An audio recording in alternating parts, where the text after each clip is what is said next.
സസന്തോഷം സ്വാഗതം ചെയ്യുന്നു. മാത്രമല്ല കൂടാതെ നമ്മുടെ വാർഡ് മെമ്പർ ശ്രീ മുരളീധരൻ അവർ അദ്ദേഹം നമ്മുടെ എല്ലാ പ്രവർത്തനങ്ങളിലും നമ്മുടെ സജീവ സാന്നിധ്യമാണ്. അദ്ദേഹത്തെയും ഞാൻ ഈ ചടങ്ങിലേക്ക് സ്വാഗതം ചെയ്യുന്നു. കൂടാതെ നമ്മുടെ ജനപ്രതിനിധിയായ ശ്രീ കണ്ണേട്ടൻ, അതുപോലെ ശ്രീരാമജയം ഫൗണ്ടേഷന്റെ പ്രവർത്തകര് ഓരോരുത്തരുടെയും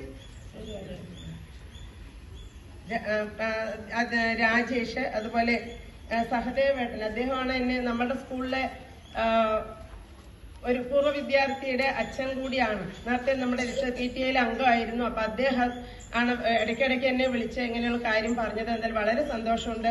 അദ്ദേഹത്തെയും മറ്റു പ്രവർത്തകരെയും അതുപോലെ നമ്മുടെ PTA പ്രസിഡന്റ്, MPTA പ്രസിഡന്റ്, എന്റെ മക്കള്, രക്ഷിതാക്കള്, സഹപ്രവർത്തകര് എല്ലാവരെയും സസന്തോഷം ഞാൻ ഈ ചടങ്ങിലേക്ക് സ്വാഗതം ചെയ്യുന്നു.